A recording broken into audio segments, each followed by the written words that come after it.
이야기 고수를 찾아주셔서 고맙습니다. 즐거운 옛날 이야기 시작합니다. 이야기 고수가 들려드리는 옛날 이야기. 아버지가 주신 선물. 옛날 어느 고을에 초라한 노비 출신인 화공이 살았습니다. 이 화공은 도화서에 들어가 그림을 그리는 것이 꿈이었습니다. 도화서는 조선시대 때 국가에서 필요한 그림을 그리던 관청이었지요. 그러나 천한 노비 신분인 화공은 꿈을 이루지 못하고 지병으로 병이 깊어지게까지 되었습니다. 어느 날 임종을 앞둔 이 화공은 아들 보현이를 앉혀놓고 겨우 입을 떼었습니다. 보현아, 내 아들아, 나는 평생 그림을 사랑했단다. 내가 좋아하는 그림을 그리면서 성공하여 우리 아들 앞에 자랑스러운 아버지로 우뚝 서고 싶었는데 몸까지 이 지경이니 나의 운명은 모든 것을 허락하지 않는구나. 게다가 너를 혼자 두고 가려니 눈물이 앞을 가려. 사랑하는 아들아, 아무것도 물려줄 게 없는 이 못난 아비가 너를 위해 그린 그림을 남겨두니 잘 간직하거라. 그 그림은 무슨 말을 마저 하려고 애쓰던 아버지는 화공의 손을 휘적거리다가 그만 눈을 감았습니다. 일찍 어머니 없이 아버지만 의지해서 살아가던 아들은 홀로 남아 깊은 슬픔 속에 잠겼습니다. 며칠 후 겨우 마음을 추스려 아버지가 남긴 그림을 찾아 잘 간직했습니다. 어릴 때부터 보현이에게는 중마고 2명이 있었는데 서기와 병수라는 친구였습니다. 새 친구는 평소에 입버릇처럼 해온 말이 있었지요. 우리 나중에 커서 누가 잘 되든 못 되든 꼭 서로 도와가면서 살자. 물론이지. 우리의 우정은 절대 변치 말자. 그래, 우리 셋은 영원히 함께하는 거야. 어느덧 세월은 흘러 세 사람은 각자 열심히 살아가고 있었습니다. 그러나 고향에 머물러 있던 서기와 병수는 과거를 보아도 자꾸 떨어지고 살림은 점점 쪼들리고 나중에는 온 식구가 굶을 지경에 이르렀습니다. 보현이는 홀로 지내다 보부상을 하든 뭐라도 해보려고 고향을 떠난 지가 오래전이었습니다. 보현이 소식이 궁금했고 또 너무 보고 싶었던 두 친구는 보현이를 찾아가기로 했습니다. 물어 보현이가 사는 집까지 왔는데 그런대로 밥은 먹고 사는지 아담한 기와집에서 살고 있었습니다. 반갑게 맞이해주는 보현이에게 가난한 친구들은 신세 타령부터 했습니다. 우린 이렇게 거짓골이구만. 보현아, 너는 참 장하구나. 우리한테 돈 버는 방법 좀 알려줘, 보현아. 나도 너를 따라서 보부상이라도 할까? 많이 보고 싶었어. 친구들아, 잘 왔다. 안 그래도 궁금했던 참이었는데 며칠 푹 쉬었다 가. 며칠 동안 대접을 잘 받은 가난한 서기와 병수는 떠나는 전날 저녁 주막에서 술잔을 기울이다 보현이에게 양식을 사게 돈을 좀 꿔달라고 했습니다. 가장 친한 친구들은 보현이가 잘 나가는 것 같고 생활이 여유로워 보이니 수월하게 그런 말이 나온 것입니다. 어릴 때의 우정이 지금도 변함없는 보현이는 이 친구들에게 내가 무엇을 해주면 좋을까 하는 생각을 했습니다. 병수가 젓가락으로 술잔을 휘저으며 말했습니다. 보현아, 예전엔 쌀 한 톨 때문에 고생하던 너였는데 이제 잘 사는 것 같아 보기 좋구나. 너무 잘된 일인데 무슨 비결이라도 있는 거야? 아니면 무슨 횡재를 했는지. 너가 많이 부럽다. 보현이는 머뭇거리다가 말했습니다. 오늘 열심히 일하는 사람들에게 보답을 하지 않니? 하지만 서기는 목소리를 낮추며 몸을 기울였습니다. 보현아, 우리는 형제 같은 사이였잖아. 우리 사이에는 비밀이 없어. 그의 말은 꿀처럼 달콤했지만 눈빛은 번뜩였습니다. 그래서 보현이는 화공이었던 아버지가 유산으로 남겨주신 그림 두루마리의 비밀을 털어놓았습니다. 고향을 떠난 지 몇 년 동안 나는 그림의 비밀을 지키며 필요할 때만 그림을 사용했지. 그림에서 돈도 나오고 쌀도 나와. 그러나 난 아버지의 유산을 과하지 않게 사용하며 살아왔단다. 뭐라고? 그런 요술 같은 일이 정말 있었다고? 나도 처음엔 이것이 꿈인지 생시인지 깨닫지 못했어. 아버지는 나에게 단순한 그림을 주신 게 아니라 생명줄을 남기신 것이었어. 혼이 담긴 이 그림에는 신비스러운 힘이 있는데 마치 살아있는 것 같은 생명을 가지고 있지. 그러나 이 그림들은 행운을 주지만 탐욕스러운 마음을 가지면 불행이 닥치게 돼. 축복을 필요로 하는 사람들에게는 축복의 선물을 가져다 주되 욕심을 부리면 그 선물을 산산조각 낼 것이야. 종이 두루마리에 그려진 그림이 행운을 준다는 말에 서기와 병수의 눈은 경이로움으로 가득 찼습니다. 축복의 선물을 받는다니 어떤 선물이라는 거야? 보현이가 친구들에게 말한 그림은 토기 항아리가 그려진 그림이었는데 평범해 보이는 그 항아리는 반짝이는 빛이 났고 가늘게 윙윙거리는 소리가 들리는 듯 살아있다고 했습니다. 또 새가 그려진 그림도 있다고 했지요. 항아리를 두드리면 한 끼를 해결할 수 있고 새 다리를 한 번만 두드리면 적지만 돈이 나오지. 겸손하게 살아가신 아버지의 지혜를 기억하고 절대로 욕심부리지 않으며 내 분수에 맞게 두드리면 오래도록 선물을 준단다. 돈과 쌀을 주는 그림이라고? 믿을 수 없어. 벌어진 입을 다물지 못한 병수가 놀라 외쳤습니다. 그러면서도 친구들은 보현이에게 넌 아버지 덕에 억세게 운 좋은 사나이가 됐구나 하면서 치켜 세웠습니다. 그들의 웃음소리는 마치 승리의 전쟁북처럼 밤새 울려 퍼졌습니다. 그러나 그런 비밀스런 이야기를 보현이는 하지 말았어야 했고 친구들이 캐고 묻는 것을 침묵으로 막았어야 했습니다. 그날 밤 주막에서 보현이 집으로 돌아온 세 사람은 아주 화기애애한 분위기로 서로들 다정해 보였습니다.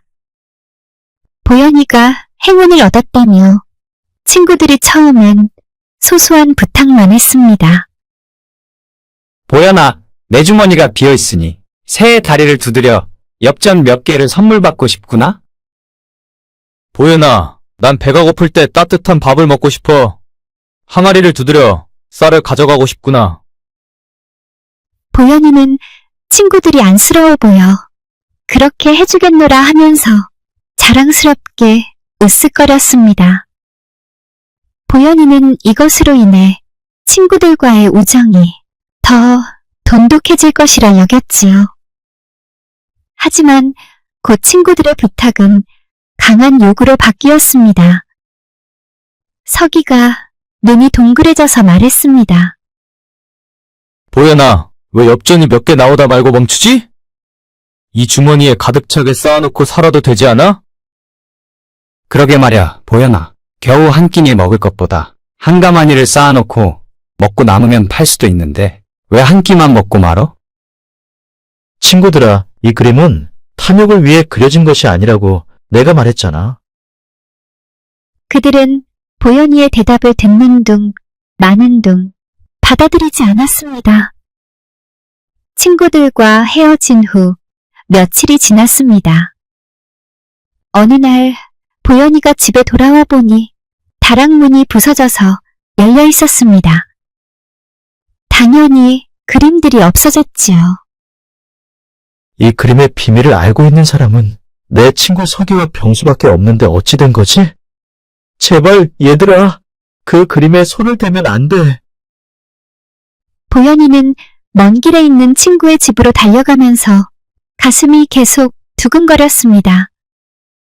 꼬박 하루가 걸려 친구 집에 도착하니 한밤중이었습니다. 방문 앞에 선 보현이는 희미한 등잔불 아래에서 두 친구가 무언가를 격렬하게 두드리는 것 같았습니다. 척. 친구들은 회초리로 그림 속 새의 다리를 때리고 있었지요. 그러나 높은 기대는 커다란 실망으로 변해갔습니다. 그림에서 동전 한 입도 떨어지지 않았으며 또 쌀 한 톨도 나오지 않았으니까요. 아이고, 어찌 된 거야? 왜 안 나오는 거지? 참다 못한 병수가 그림을 흔들어대며 조급해했습니다.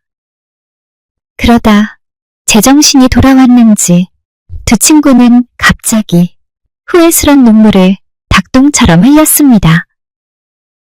내가 가난에 찌들다 보니 눈이 어두워져. 보현이한테 못할 짓을 했어. 그래서 이런 벌을 받는 거야. 석이야, 난 나쁜 놈이야. 난 죽어야 돼. 병수야, 내가 나쁜 놈이야. 너가 처음 말을 꺼냈을 때 너를 막지 못한 내가 더 나빠. 보현이에게 우린 용서를 빌어야 해. 어서 이 그림을 보현이에게 돌려주자. 하지만 되돌려주기도 전에 불길한 소리가 들렸습니다. 두루마리 종이가 짓미겨지듯 찢어져 버린 것입니다. 먹물은 살아있는 것처럼 피를 흘렸고 그림 속의 새의 눈빛은 날카로워졌습니다. 그러면서 바스락거리는 나뭇잎처럼 메마른 목소리가 울려 퍼졌습니다. 탐욕스러운 너희들 손으로 축복을 더럽혔구나. 선물은 저주로 바뀔 것이다. 병수와 서기의 손이 갑자기 먹물에 담근 듯 검게 변해갔습니다. 으악! 또 손가락이 오므라들더니 뻣뻣해지며 움직여지질 않았습니다. 더 이상 아무것도 잡을 수 없었지요. 돈도, 음식도, 젓가락도. 그때 보현이가 슬픈 얼굴로 방 안에 들어섰습니다. 친구들아, 그 그림은 내 손길만 기억해. 우리 아버지가 오직 나만을 위해 그리셨기 때문이지. 너희들은 너희 것이 아닌 것을 가져갔기에 이런 보복을 받는 것이야. 친구들은 용서해달라고 울면서 빌었습니다. 그러나 때는 늦었습니다. 이미 그 그림은 생명력을 잃었고 탐욕으로 인해 마법이 사라졌습니다. 뿐만 아니라 이미 망가진 친구들의 손은 쓸모가 없게 되었으며 욕심으로 인한 대가로 미래는 사라져버렸지요. 보현이는 모든 미련을 버리고 찢어진 그림을 아버지 무덤에 묻었습니다. 그러나 다행히도 아버지의 마지막 그림이 한 장 남아 있었는데 그 그림은 아버지가 남긴 그림 가운데 유일하게 돈이나 쌀이 나오는 그림이 아니었기에 작은 상자에 따로 보관을 해둔 것이었습니다. 보현이는 가장 가까웠던 친구들과 지내오면서 큰 의미를 가졌던 우정을 절대 저버릴 수는 없었습니다. 그래서 선택을 했습니다. 그림 속 새의 저주로 손이 검게 그을린 서기와 병수를 보현이는 외면하지 않고 찾아내었습니다. 서로 마주한 친구들은 여전히 자신의 손보다 보현이를 더 많이 걱정했습니다. 친구들을 집에 데리고 온 보현이는 그들을 보살폈지요. 친구들아, 욕심이 지나치면 절대 안 된다는 걸 알았지? 하지만 희망은 아직 남아있단다. 보현이는 긴장이 되어 떨리는 손으로 상자 속의 그림 한 장을 꺼내들고 조심스레 펼쳤습니다. 그 그림 위에는 넓은 시골, 푸른 들판이 있었고 버드나무 아래에서 누군가를 기다리고 있는 듯한 갈색 말 한 마리가 서 있었습니다. 당장 살아서 움직일 것 같았습니다.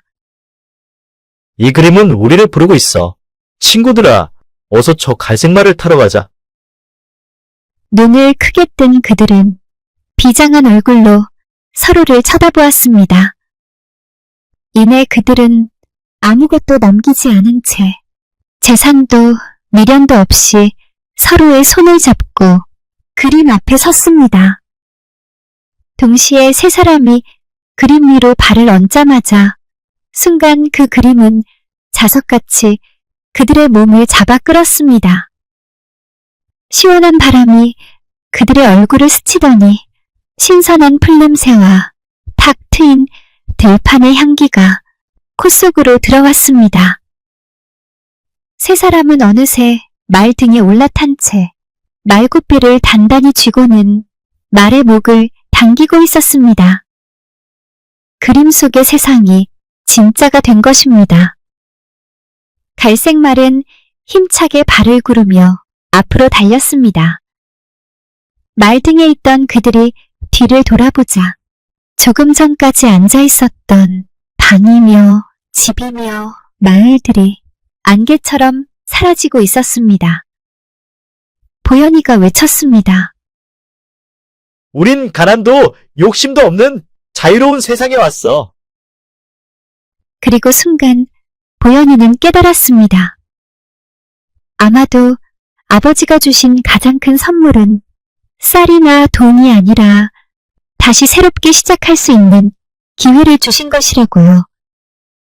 새 친구는 알 수 없는 운명을 향해 질주하며 그림의 세상 속으로 사라졌고 그 그림은 마치 존재하지 않았던 것처럼 빈 두루마리가 되어 바람 따라 하늘을 이리저리 떠돌다 어디론가 사라져버렸다는 전설 이야기였습니다. 돈 떼먹은 김삿갓. 옛날 어느 장터에서 벌어진 이야기입니다. 김삿갓이 지나가다가 장난기가 발동했습니다. 여러 가지 다양한 물건들을 파는 점포 앞에서 김삿갓이 옷을 가리키며 주인에게 물었습니다. 이것이 무엇이요? 어시여! 이번에 김삿갓은 잣을 가리키면서 물었습니다. 이것은 무엇이요? 자시여! 그래서 김삿갓은 사발에 담긴 잣을 다 먹었습니다. 다 먹고 그냥 가려는 김삿갓을 주인이 붙들었습니다. 잣값을 내시오.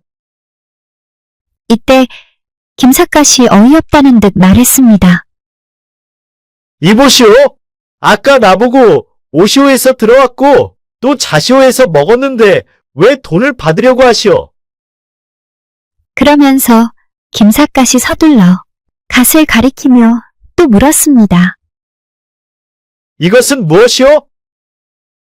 물어보니 주인은 또 대답을 안 할 수 없어 말했습니다. 가시오. 아, 가시라고요? 네, 저는 이만 가보겠습니다. 그렇게 돈 안 내고 꽁지 빠지게 가버리는 김삿갓이었습니다. 처녀 무덤.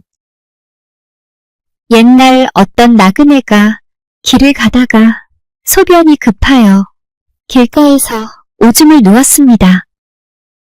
그날 밤 그 나그네가 잠을 자는데 꿈에 아름다운 처녀가 나타나더니 애절한 목소리로 말했습니다. 저는 오늘 선비님이 가지고 있는 귀한 것을 볼 수가 있었습니다. 그래서 제가 이승에서 가지고 있던 한이 풀리게 되어 이제 저승으로 편하게 떠날 수가 있게 되었어요. 감사합니다. 처녀는 이렇게 말하고 사라졌습니다. 나그네가 소변을 보았던 곳이 바로 그 처녀의 무덤이었던 것이지요. 남자를 모른 채 죽은 여인은 저 세상으로 못 가고 영원히 이승을 떠돌아야 했습니다. 그런데 나그네가 무심결에 처녀 무덤에서 소변을 봄으로써 오히려 불쌍한 처녀의 영혼을 구하게 되었지요. 나그네가 처녀의 무덤에서 소변을 num으로써 처녀는 남자의 귀한 것을 보게 되었고 그 소변을 통해 남자의 정기를 받게 되니 이승에서의 한이 풀리게 되었다는 것입니다. 이후로 처녀의 영혼은 자주 나그네를 도와주었습니다. 처녀의 영혼이 시키는 대로 하니 나그네는 과거 시험에 급제하고 아름다운 아내 또한 맞이할 수 있었습니다. 처녀는 나그네의 결혼식 날 밤 꿈속에 나타났습니다. 제가 이제 은혜에 대한 보답을 다 한 것 같습니다. 저는 이만 떠나니 부디 안녕히 계십시오. 이렇게 말한 그녀는 이후로 나그네 꿈에 절대 나타나지 않았다고 합니다. 나그네는 얼떨결에 한 행동이었지만 처녀의 인간적 욕망을 해소시켜 줌으로써 원기가 되는 것을 예방하게 되었고 나그네는 복까지 받게 되었다는 것입니다. 이런 일이 있은 후 결혼하지 않고 생을 달리한 처녀는 둥글게 쌓아올린 봉분을 하지 않고 다른 사람들이 무덤의 존재를 알지 못하도록 하기 위해서 반드시 평평하게 만든 평토장으로 해서 묻었다는 전라북도 전주에서 내려오는 이야기였습니다. 점을 잘 보는 훈장님. 옛날 함경도에서 한문 공부를 많이 해 한문장하는 훈장님이 있었는데 늘 이런 생각을 했습니다. 이거원, 함경도 산골에 있으니 여기서는 출세할 수도 없고 한양에 꼭 한번 구경하러 가야겠다. 훈장은 부인과 아이를 두고 기어코 한양으로 가서 여기저기 이 골목 저 골목을 돌아다녀 보았습니다. 그때 그 고을에 살고 있는 이대감은 어린아들에게 그를 잘 가르치고 싶어서 서당 다니는 것보다 독훈장을 찾고 있는 중이었던지라 하인들에게 평소 이렇게 일러두었습니다. 너희들 나가서 돌아다니다 의관을 정하게 입고 글을 잘 알 것 같은 그런 선비를 만나거든 물어봐서 글 잘 안다고 하면 한 분 모셔오너라. 그래서 하인들이 매일같이 나가서 돌아다니며 찾고 있었는데 마침 시골에서 온 듯하여 어수룩해 보이긴 해도 의관을 정하게 입은 사람인지라 그에게 하인들이 말을 걸었습니다. 선비님은 한문을 잘하십니까? 아, 나야 모르는 거 없이 잘 알지요. 그럼 어디서 오셨습니까? 나는 함경도에서 왔지요. 우린 이대감댁 하인들인데 잠깐 같이 가십시다. 대감님께서 모셔오라고 했거든요. 그럼 어디 한번 가봅시다. 그렇게 하여 이대감 집을 가게 되었습니다. 마당에 들어서니 이대감이 벌써 알아보고 훈장을 맞이했습니다. 어서 들어오십시오. 여쭙건대 한문을 얼마나 공부하셨습니까? 나는 한문은 무슨 책이든지 모르는 것 없이 다 잘합니다. 아, 그러시면 우리 아들 좀 가르쳐 주십시오. 안 그래도 독훈장님을 찾는 중이었습니다. 그리하여 함경도 훈장은 한양에서 생각지 않게 그를 가르치게 되었습니다. 이대감 아들은 10살쯤 되었는데 얼마 동안 훈장을 지켜보니 늘상 훈장홀로 있는 것을 보았지요. 어느 날 하루는 아들이 훈장님께 물었습니다. 훈장님, 옆에 아무도 없이 혼자 와 계시니 많이 적적하시지요? 그래, 적적하긴 하지만 뭐 어쩌겠니. 제가 훈장님 적적하시지 않게 재미있는 부인을 이따금씩 만나게 해드리면 그거 좋지 않을까요? 얘야, 그런 소리 하지 마라. 뭐 그런 소리래. 쬐끔한 놈이. 아니요, 제가 말하는 대로 훈장님이 하신다면 그래 좀 음식도 더 맛있는 거 잡수시고 쓸쓸하지 않아 좋으실 거예요. 허참. 뭐 제주대로 해봐라. 다음 날이 되자 이 집 하녀인 듯 젊은 새벽 같은 여자가 훈장 방문 앞에서 울먹였습니다. 저, 선생님, 좀 뵙겠어요. 누구십니까? 저는 이 댁에서 하녀로 있는 유월이라 합니다. 그런데 선생님께서 점을 하도 잘 치신다고 도련님이 말하길래 점 보러 왔습니다. 뭐라고요? 점이라고요? 그래. 이 집 대감님께서 잡수는 은식기가 없어졌어요. 그걸 잃어버리면 저는 목이 떨어지는데 도련님이 선생님께 점을 쳐보면 해결될 거라고 했습니다. 훈장이 가만히 생각해보니 대감아들이 어제 한 말이 떠올랐습니다. 금세 무슨 꾀를 낸 것이 틀림없는 것 같아 일단 그 하녀에게 말했습니다. 그러면 내가 점을 쳐줄 테니 이따 다시 오너라. 하녀가 간 다음 얼마 후 대감아들이 훈장방으로 들어왔습니다. 훈장님, 아까 누가 점 쳐달라고 왔지요? 그래, 점을 봐달라고 왔더라만. 내가 무슨 점을 칠 줄 아니. 훈장님, 제가 하자는 대로만 하시면 그 점을 맞힐 수 있어요. 어떻게? 우리 집 뒷마당에 물이 세 군데가 나오는데요. 맨 꼭대기 물은 떠서 먹는 물이고요. 가운데는 그릇도 닦고 하는 물이고요. 맨 아래는 이제 목욕도 하는 그런 물이 삼탕으로 나오는 샘이 있거든요. 근데 그 가운데에 바위가 하나 이렇게 넓적하게 있는데 그 바위 밑에 그 은식기가 들어있습니다. 그래서 점치님 체하시고서는 그러니까 점괘상으로는 무슨 물건이 그 바위 근처에 있다고 나오니 가서 찾아보거라 하시면 될 것입니다. 그래, 알았다. 조금 있으니 그 하녀가 찾아와 어두운 얼굴로 물었습니다. 선생님, 점은 쳐보셨습니까? 점을 쳐보니까 이 집 뒷곁에 물이 세 군데에서 나오는데 가운데 물 그 옆에 바위가 넓적하니 있어. 그 바위 밑에 금과 은이 들어있는 게 보이는군 그래. 점괘에 글이 나오니 거기 가서 찾아보시게. 아이고, 그렇습니까? 그 길로 하녀가 가서 찾으니 그곳에 은식기는 당연히 있었습니다. 대감아들이 감춰둔 것이니 틀림없이 있었지요. 그것을 알리 없는 하녀는 감사한 마음에 대감이 잡수는 맛있는 반찬을 따로 담아 그저 잔뜩 훈장한테 갖고 오는 것이었습니다. 늦은 밤에도 약관이 시키니 인절민이 들고 와서는 은근히 말했습니다. 선생님, 혼자 적적하실 텐데 제가 이따금 동무해드려도 괜찮으신지요? 아유 괜찮다 마다.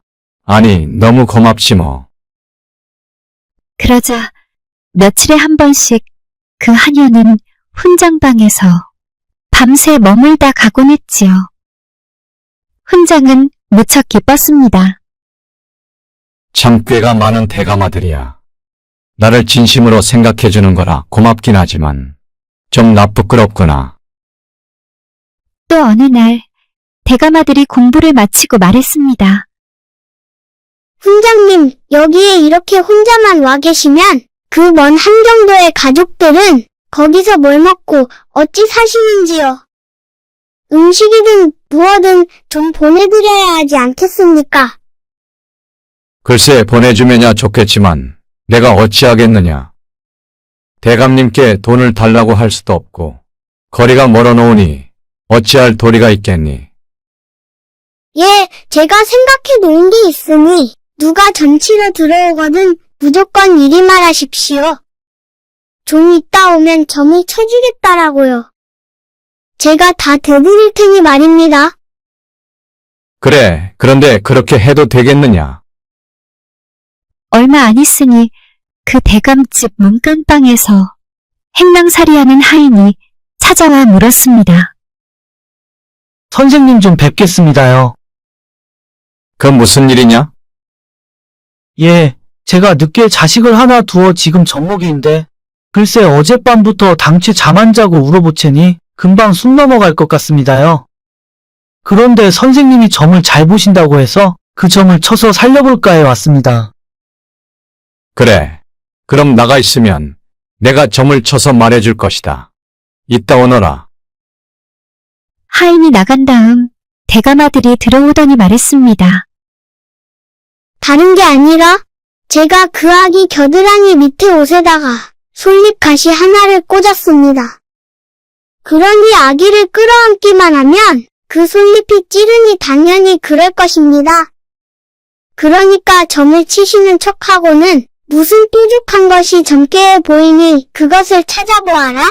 그것을 찾아 없애면 괜찮을 것이라고 말하시면 됩니다. 알았다. 조금 있다가 그 하인이 근심 가득한 얼굴을 하고 왔습니다. 내가 점을 쳐보니 아기 팔 쪽에 무슨 뾰족한 것이 보이네. 그걸 찾아 없애게.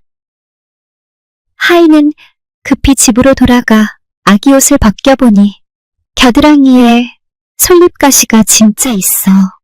그것을 빼내자마자 아기는 멀쩡하게 웃었습니다. 하인은 불이 나게 다시 달려와 훈장 방문 앞에서 절을 했습니다. 선생님이 아니면 그걸 어찌 찾았겠습니까? 이 은혜를 무엇으로 갚아야 할지요. 저는 돈도 없고 그저 빨리 걷는 제주밖에 없습니다. 하루 200~300리씩 가는 제주라도 선생님이 혹시 고향에 뭐 소식 전할 일이라도 있어 필요하시면 지가 책임지고 전해드리겠습니다요.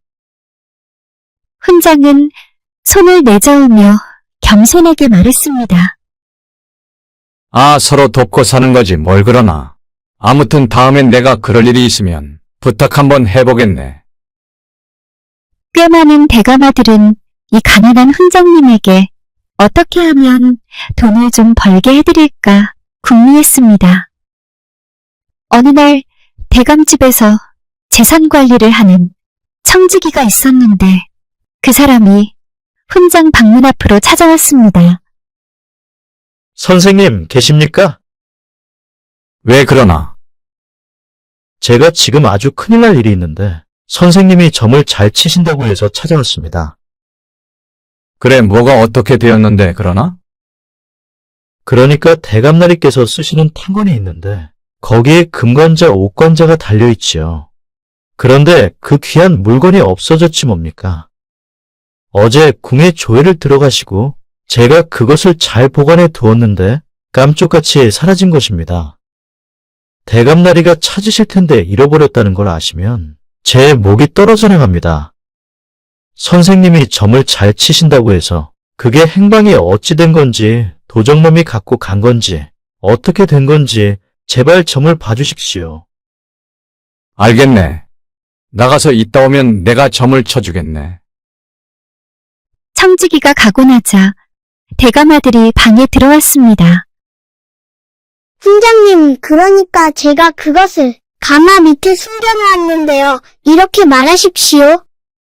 그 무엇인가 사람이 타고 다니는 움직이는 것이 있는데 그 밑에 검정색 물건이 보이니 거기를 찾아보시오. 라고 말입니다. 그래, 내 그러마. 청지기가 또 득달같이 찾아와 안절부절 못하고 있는데 훈장은 눈을 지그시 감고 있다가 입을 떼었습니다.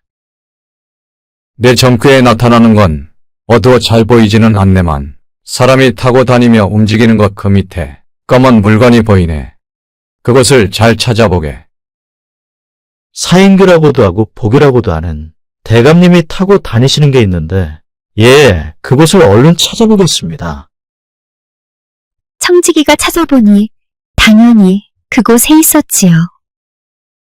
아이고, 이거 참, 선생님이 점을 안 쳐주셨으면 이걸 찾을 수 없었을 터인데, 참 선생님의 은혜가 태산 같습니다. 은혜랄 것까지야 있나. 이대감 집에는 때마다 선물이 많이 들어왔습니다.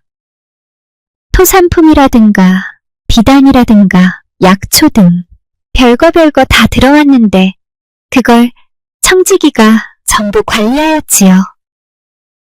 그래서 그 중에 조금씩 떼어내면 얼마든지 따로 저축할 수가 있었습니다. 어느 날 청지기가 훈장을 찾아왔습니다. 선생님께서는 돈이 귀하실 테니 제가 좋은 폐물을 좀 갖고 왔습니다. 그러면서 훈장에게 금붙이니 은붙이니 비단필이니 수시로 갖고 오지 않겠습니까? 그 물건들이 다락에 수북히 쌓이게 되어 이걸 함경도 집에 보내면 좋겠는데 도리가 없었습니다. 그런데 그 잘 걷는다는 행랑채 하인이 생각났기에 그를 불렀습니다. 내 자네한테 부탁할 게 있는데 우리 고향에 뭘 좀 보낼 게 있네만 내가 갈 수가 없으니 자네가 좀 갖다 주고 올 수 있겠나? 네, 그건 제가 어렵지 않습니다. 얼른 갔다 오겠습니다. 하인은 한 짐 짊어지고 함경도 고향집에 전해주고 왔습니다. 그래서 비난하게 살던 고향집도 훈장 덕에 잘 살게 되었다고 합니다. 생활이 어려운 훈장님과 꾀를 부려 훈장님을 도와준 제자 이야기는 한국 구비문학 대계에 실려있는 설화였습니다. 입만 살았던 가짜 직관. 옛날 형제가 살았는데 형은 과거 시험에서 음양과에 합격하여 풍수를 알아보는 직관이 되니 먹고 살만 했습니다. 그러나 게으른 동생은 열심히 일을 안 하다 보니 살 길이 막막해져 하루는 형에게 사정을 했습니다. 형님, 풍수를 좀 가르쳐 주시오. 풍수는 여간에서는 못 배운다. 직관이 땅의 기름을 잘못 분별하면 한 집안의 가문을 망칠 수도 있어. 땅의 기운을 분별할 줄 알아야만 풍수를 할 수 있지. 그러니 넌 다른 일을 알아보아라.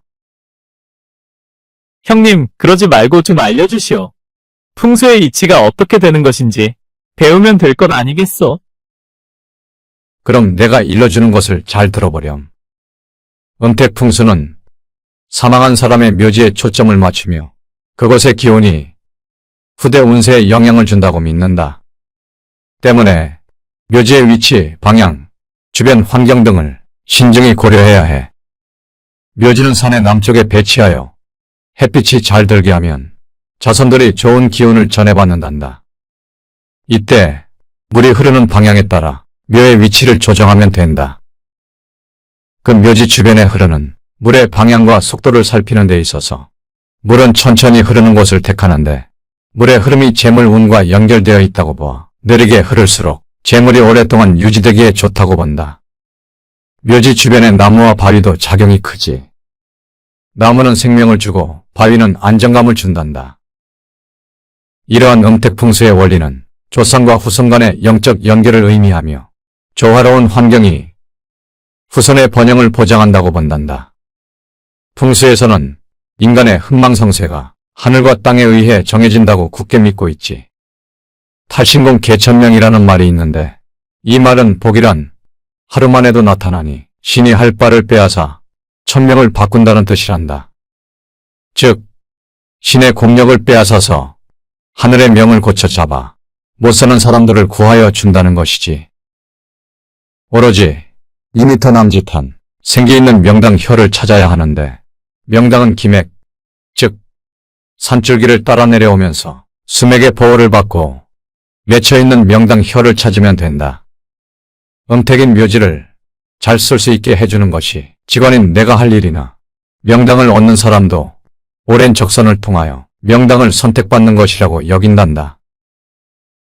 동생은 형이 알려준 이 원리를 토대로 직원 노릇을 한번 해보리라 마음먹었습니다.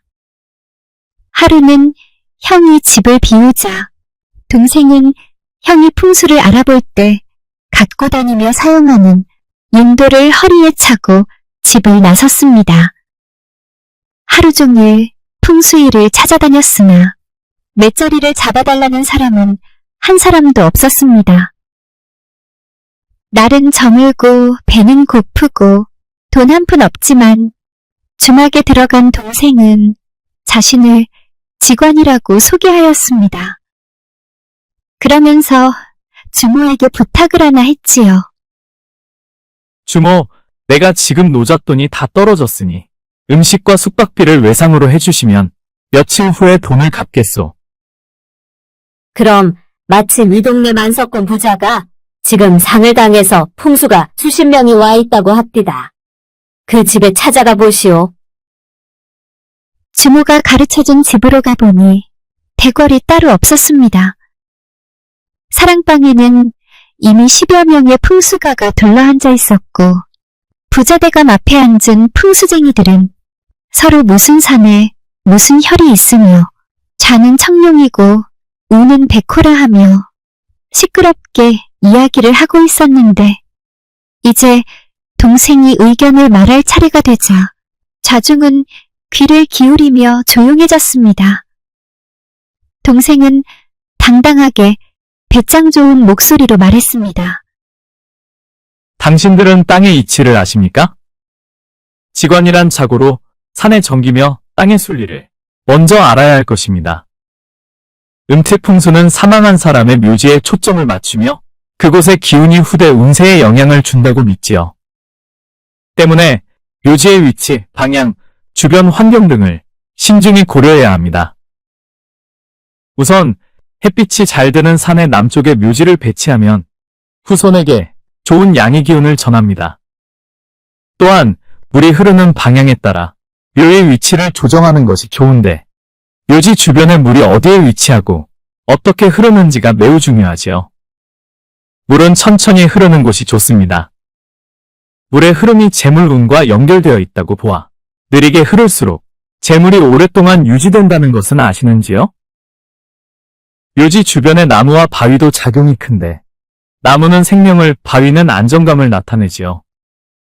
이러한 음택풍수의 원리는 조상과 후손 간의 영적 연결을 의미하며 조화로운 환경이 후손의 영광을 보장한다고 봅니다.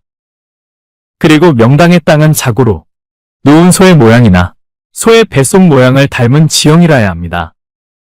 풍수에서는 인간의 흥망성쇠가 하늘과 땅에 의해 정해진다고 굳게 믿고 있는데 유념해야 할 것은 명당터는 자신이 찾는다 하여 찾아지는 것이 아니라 오랜 적선을 통하여 선택받는다는 것입니다. 주인대감이 듣자니 너무나도 이치에 딱딱 들어맞는 말을 한다 생각하여 다른 사람들은 가짜 풍수 같고 동생이 진짜 풍수처럼 보였습니다. 그래서 동생만 남게 하고 다른 풍수들은 한두 냥씩 노잣돈을 주고 돌려보냈습니다. 동생은 분에 넘치는 융숭한 대접을 받으면서 자신이 아무리 생각해도 명당터를 잡을 방도가 없어 초조한 마음뿐이었습니다. 말만 번지르르 늘어놓았지 볼 줄 아는 것은 하나도 없으니 가짜 직원이 탄로날 것은 시간 문제였지요. 아유, 내가 돈이 궁하다 보니 이 지경까지 왔네? 이거 어쩌나? 그렇게 차일피일 미루다 보니 동생은 부잣집에 여러 날 묵게 되었지요. 더 이상 여기 있으면 안 되겠어.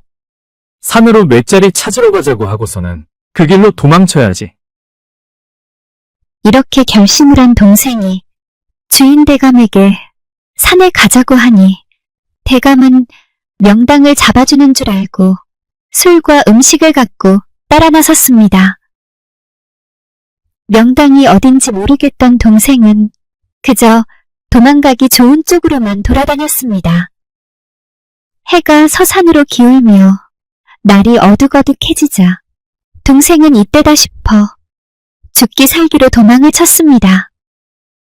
대감은 동생이 명당을 발견하고 뛰어가는 줄 알고 바싹 그의 뒤를 쫓아갔지요. 동생은 뛰다가 그만 풀을 잘못 밟아 미끄러져 그 자리에 벌러덩 낮아 빠졌습니다.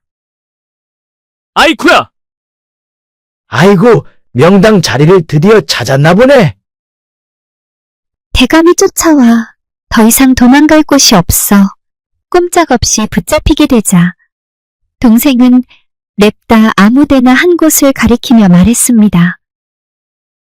예, 맞습니다. 저곳이 명당자리요. 대감이 보니 그 자리가 정말 명당 자리인 듯 보였습니다. 천장지비열이란 말이 있듯이 하늘이 감추고 땅이 숨겨놓은 그런 명당터 같은 곳 말입니다. 감격한 대감은 동생을 데리고 집으로 돌아오면서 태기를 해달라고 부탁했지요. 태길은 우리 형님이 잘하니 집에 가서 모셔오겠습니다. 기다려 주십시오. 아, 그러십니까? 여기 날쌘 말과 돈 200냥을 드릴 테니 어서 형님을 모셔오십시오. 한편 형은 인도를 갖고 말도 없이 나간 동생이 직관인 척 거짓말을 했다가 혹시 맞아 죽지는 않았는지 걱정이 태산이었습니다. 그런 상황에 동생이 집마당에 들어오니 형은 버선발로 뛰쳐나왔습니다. 아우야, 그래, 그동안 무슨 일이 있었느냐? 형님 걱정 많았지요? 사실은 이로저로해서 형님하고 같이 가려고 왔습니다. 허참, 세상에, 도망치다가 자빠진 자리를 명당이라고 했다고? 어서 가봐야겠구나. 형이 가보니 정말 명당터이지 않겠습니까? 형이 태기를 해서 대감의 장사를 잘 지낸 것은 물론이었습니다. 대감집에 들락날락하던 직원들이 소문을 듣고 모두 가보고는 감탄했습니다. 과연 대명당일세 그려. 이 언덕은 용사의 품에 안겨 있어. 마치 어머니가 아이를 안고 있는 것처럼 땅을 감싸고 있구나. 여기 바람이 완만하고 물이 완벽한 곡선으로 흐르니 부와 재산의 기운이 빠지지 않고 여기로 모인다는 것 아니겠나. 이 흙을 봐. 이 흙은 비옥하고 생명이 가득하군.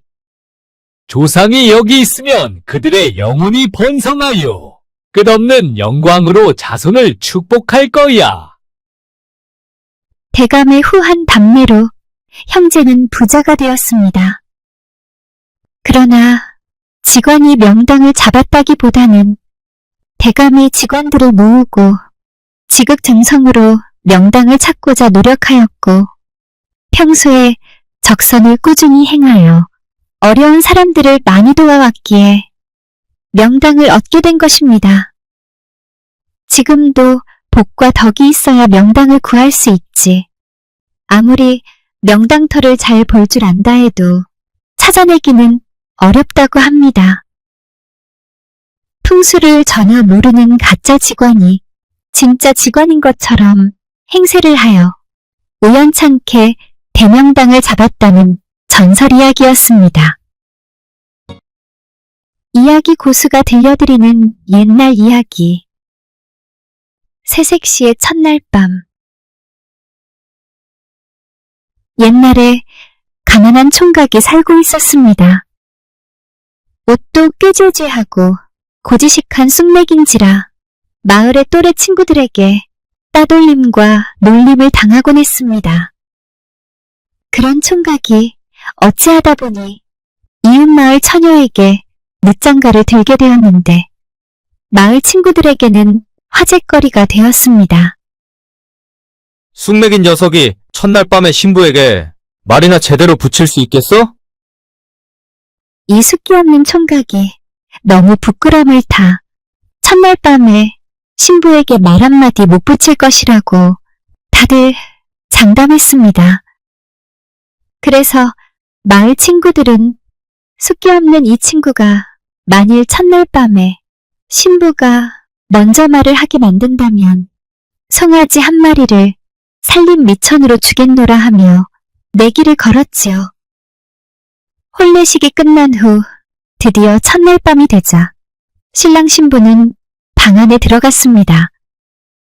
친구들도 모두 신방 앞으로 살짝 모여들었습니다. 그들은 얇은 창호문에 귀를 대고 방 안을 탐색했지요. 신방에 들어갈 때 보니까 신랑 그 녀석 얼굴이 당장 털 뽑힐 닭처럼 애처로워 보이던데? 아마 새벽까지 말을 한마디도 못 시킬걸? 목소리 낮추고 말해. 일단 내기는 잊어버려. 지금 이 광경을 놓치기에는 너무 아까운 시간이니 얼른 문틈 사이로 들여다보자.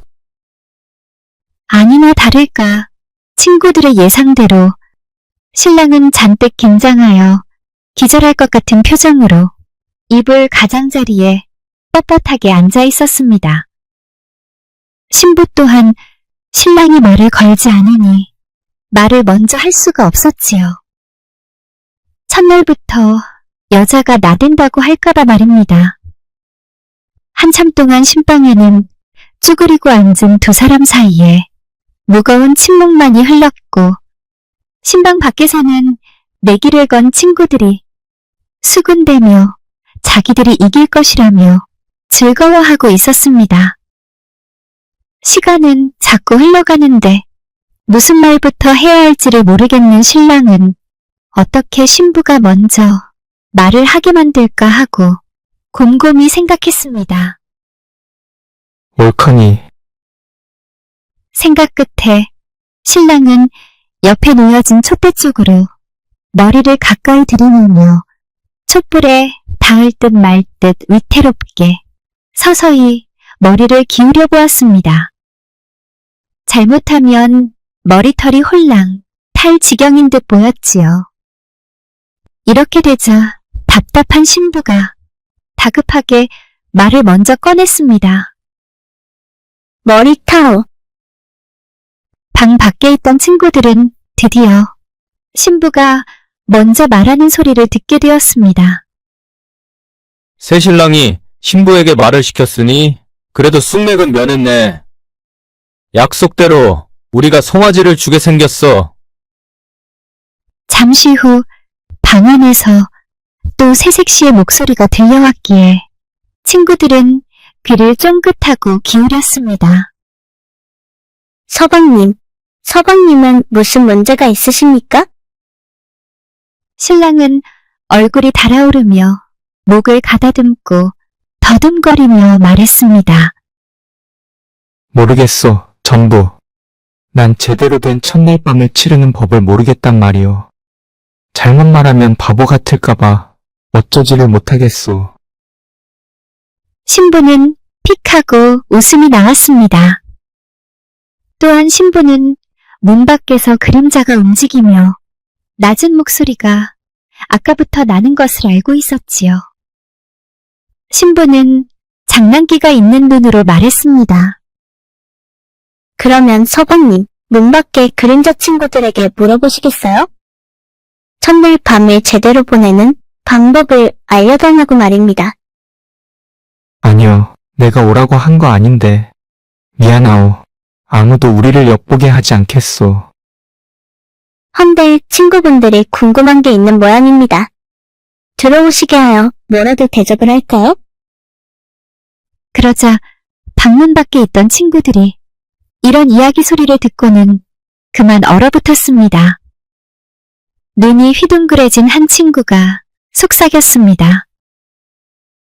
아이고, 신부가 우리를 알아차렸어. 대담하고 당찬 여자야. 그만 도망가자. 아니, 자연스럽게 조용히 가자. 친구들은 어둠 속에서 비틀거리며 조용히 뒷걸음질을 치다가 그만 돛돌에 발이 걸려 꽈당하고 요란한 소리를 내며 뒤로 넘어졌습니다.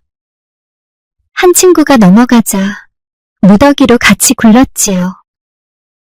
그러자 방문이 벌컥 열리며 신랑 신부 얼굴이 나타났습니다. 친구들아, 무슨 선물이라도 가져왔느냐? 아니면 여기로 들어올 테냐? 친구들은 깜짝 놀라며 너무 곤란해 미안하다고 중얼거리며 허둥지둥 도망을 쳤습니다. 그 모습에 신랑 신부는 얼굴을 마주보며 크게 웃었습니다. 그러자 방 안의 긴장감은 어느새 사라지고 편안한 분위기가 되었지요. 신부의 유머로 신랑은 어색함을 떨치고 자신감을 갖게 되는 기회가 되었습니다. 숙맥 신랑 또한 재치 있게 자신의 머리가 불에 타는 위급 상황을 만들어 신부가 말을 먼저 할 수밖에 없는 반전의 묘미가 담긴 농담 이야기였습니다. 하늘이 준 천생연분. 옛날 어떤 모시 장수가 서울에서 지게를 지고 충남 서천군 한산면으로 쇠모시를 사러 갔습니다. 쇠모시는 올이 가늘고 고운 모시인데 빨아입을수록 빛이 바래지 않고 오히려 배곡같이 하얘지고 윤기가 도니 항상 새옷 같은 느낌으로 입을 수 있었습니다. 이런 모시옷에서는 입는 사람들의 고결한 품위를 느낄 수가 있었지요. 특히 한산모시는 임금님께 진상되는 최고급품이었습니다. 모시는 모시풀 껍질을 벗겨 물에 적시고 말리기를 반복하여 배틀로 짤 수 있게 한 올 한 올 실로 만듭니다.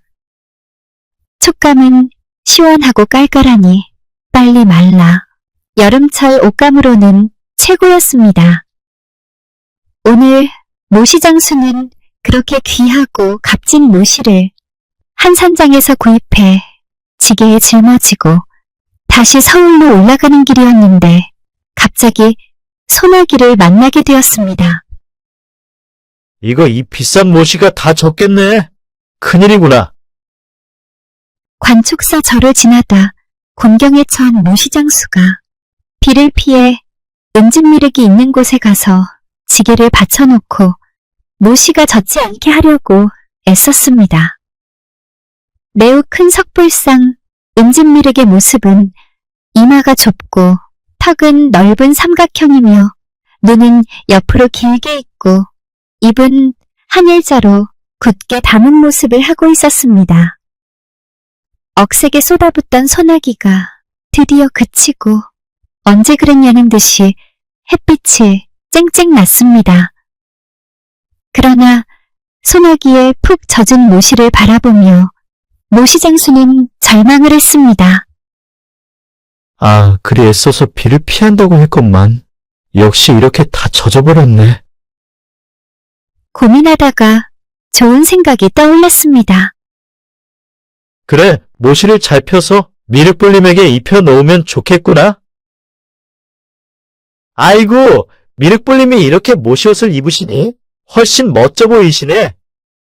자, 이제 모시를 말리는 동안 나는 눈 좀 잠깐 붙였다 가야겠다.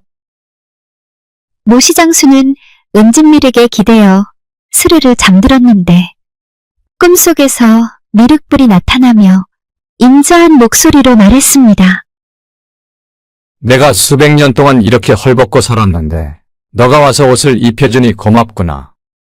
그래서 그 은혜를 갚으려 하는데 이 글자를 선물로 주겠노라.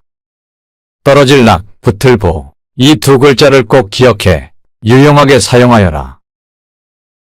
잠에서 깬 모시장수는 너무도 생생한 꿈이라 다시 곱씹으며 무슨 의미일까 궁금했습니다. 그러면서 미륵불님에게 칭찬을 들으니 마음은 한없이 평안했습니다. 어느덧 모시가 마르게 되어 걷어서 곱게 접어 지게에 짊어지고 한양으로 발길을 옮겼습니다. 해가 저물어 한 주막에 들어갔는데 사람들이 잔뜩 모인 방에는 투전판이 벌어지고 있어 시끌벅적했습니다. 아이고, 시끄러워 잘 수가 없네. 모시장수는 마구간 옆방에 들어가서 잠을 청하려고 했습니다. 그런데 마구간에 메어둔 장사꾼들의 말들도 주인 닮았는지 땅을 이리 구르고 저리 구르며 부산하게 서성대니 또 마찬가지로 잠을 잘 수가 없지 뭡니까?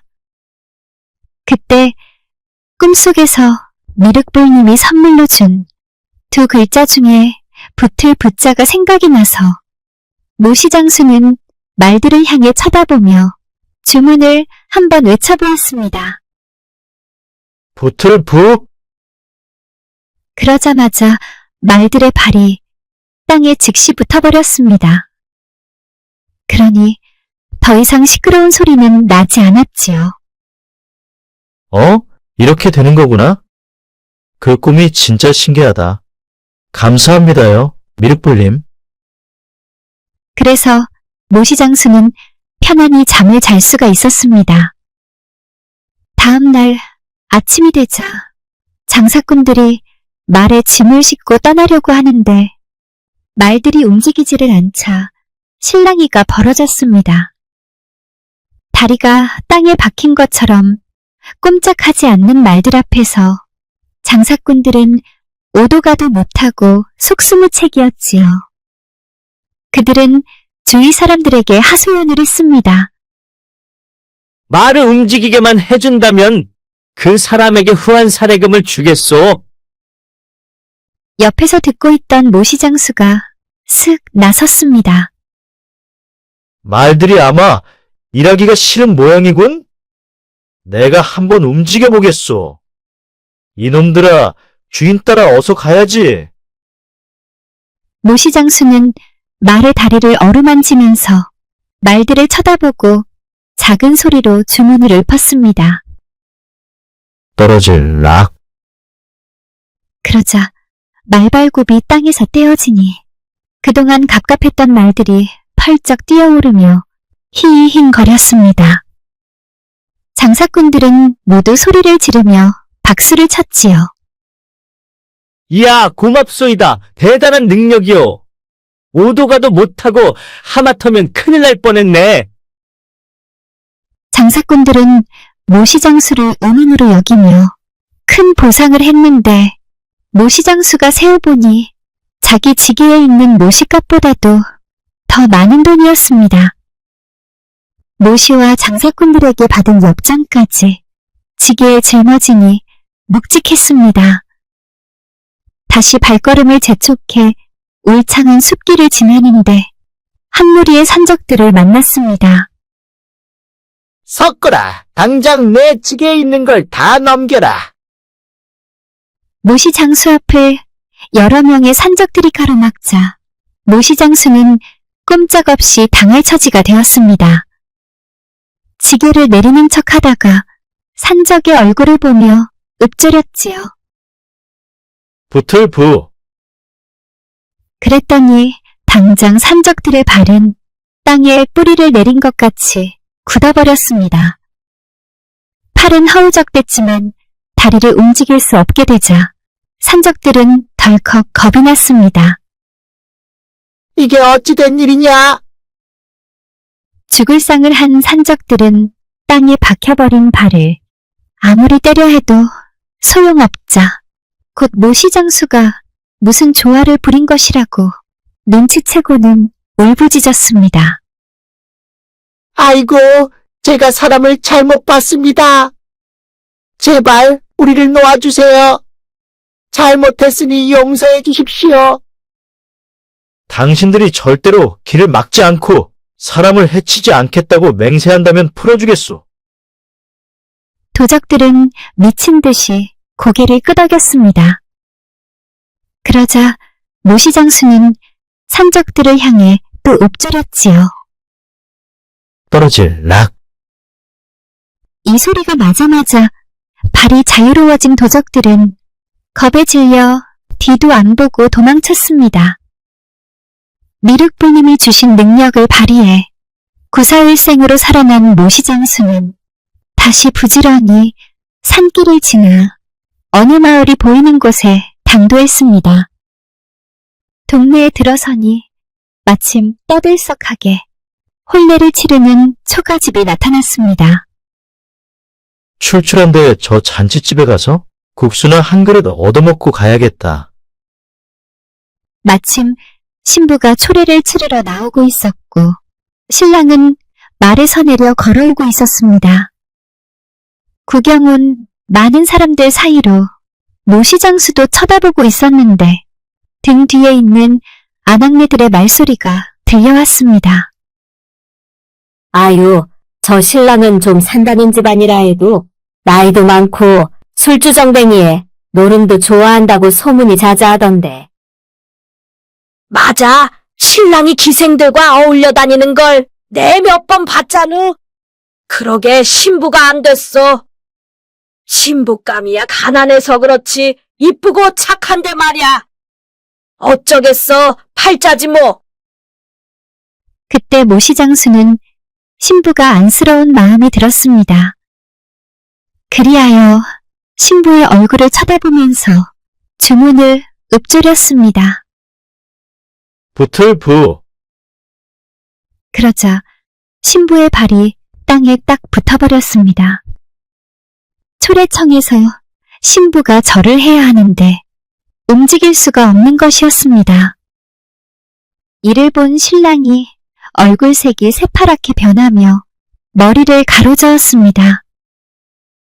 이런 병개가 있나? 걷지 못하는 여자와 내가 어찌 혼인한단 말이냐? 대체 이런 것도 모르고 중신을 섰다는 것인가? 서슬이 펄해진 신랑은 혼인은 없던 일로 하자며 자리를 박차고 도망가 버렸습니다. 신부는 옴짝달짝 못해 울면서 서 있었고 신부 부모는 딸을 잡아 끌었지만 발이 땅에 박힌 것처럼 떨어지질 않는 것이었습니다. 갑작스러운 이 상황에 이웃들도 안타까워했습니다. 내내 잘 걸었는데 갑자기 이런 일이 일어나는 걸 보면 역시 맺어질 혼인은 아닌 모양이오. 술렁이던 사람들은 하나 둘씩 흩어져 가버리고 잔치집은 초상집 분위기였습니다. 이때 모시장수가 나서서 신부 부모를 위로하며 말했습니다. 저는 마침 지나가던 모시장수이온데 지켜보다 보니 어째 이런 일이 참으로 황당하시겠습니다요. 세상 일이라는 것이 가끔 이해하기 어려운 일이 갑자기 생기기도 하죠. 도움이 될지 모르겠지만 허락하시면 제가 따님을 한번 움직여 보겠습니다. 아이고, 그렇게 된다면야 오죽 좋겠습니까? 이게 무슨 날벼락인지 원. 모시장수는 허리를 굽혀 신부의 발을 떼는 신용을 하며 신부의 얼굴을 향해 읊조렸습니다. 떨어질 락. 기적처럼 신부의 발이 떨어졌습니다. 신부 가족들은 다들 기쁨의 함성을 질렀지요. 총각 너무 고맙소. 대단한 재주를 가졌구려. 아, 이 은혜를 어찌 갚나. 일단 어서 이리 올라와 차려놓은 음식을 좀 드시오. 신부 아버지가 잡아끄니 못 이기는 채 하며 모시장수는 잔치상 앞에 앉았습니다. 어서 많이 드시오. 그런데 총각은 이 동네에서 못 보던 얼굴입니다. 예, 저는 한산에서 모시를 사서는 한양으로 가는 길이었는데 우연히 댁에 들리게 되었습니다. 그렇군요. 근데 혼인은 하셨소? 아니요, 아직 연분을 못 만났습니다. 신부 아버지가 생각해보니 어차피 깨진 혼사를 다시 할 수는 없는 것이고 신부의 발을 떼어준 모시 장수가 갑자기 눈에 확 들어오는 것이었습니다. 찬찬히 보니 인물도 나무랄 데 없고 지게를 맨날 짊어지고 다녀 그런가 허벅지고 장단지고 아주 튼실해 보이니 남자다운 기세가 느껴졌지요. 장사 수완도 있어 보이고 절대 딸을 굶게 할 것 같지는 않았습니다. 여직 장가를 안 갔으면 오늘 내 딸과 혼인하는 게 어떻겠어? 나는 자네가 무척 마음이 드네만 말일세. 예, 제가요. 그러시다면 제가 감사하죠. 팻마루 한켠에 앉아있던 그 처녀는 모시장수와 눈이 마주치자 얼굴이 발그레지며 고개를 숙였습니다. 모시총각이 지금 생각해보니 처음 처녀를 봤을 때 무슨 운명같이 끌렸었던 마음이 떠올랐습니다. 그런 차에 이렇게 행복한 제안을 받으니 무척 기뻤습니다. 결국 모시장수는 미륵불의 은혜로 혼인까지 하게 되었는데 평소 착하게 살아온 모시총각이라 복을 내려 천생연분을 어떻게든 만나게 해주었나 봅니다. 며칠 후 꿈에 미륵불이 나타났습니다. 그동안 너는 내가 준 선물을 현명하게 잘 사용하였다. 하지만 이제 모든 축복이 다시 하늘로 돌아갈 때가 되었구나. 네, 미륵불님. 덕분에 저는 행복했습니다. 그리고 저는 마음의 준비를 늘 하고 있었지요. 그동안 정말 감사했습니다. 그렇게 모시장수는 묻고 풀 수 있는 그 신비한 능력이 사라지게 되었고 다시 평범한 일상으로 돌아왔습니다. 바르고 착한 모시총각은 신부아버지의 예상대로 예쁘고 착한 아내를 안 굶기고 재산을 모아가며 행복하게 잘 살았다는 전설 이야기였습니다.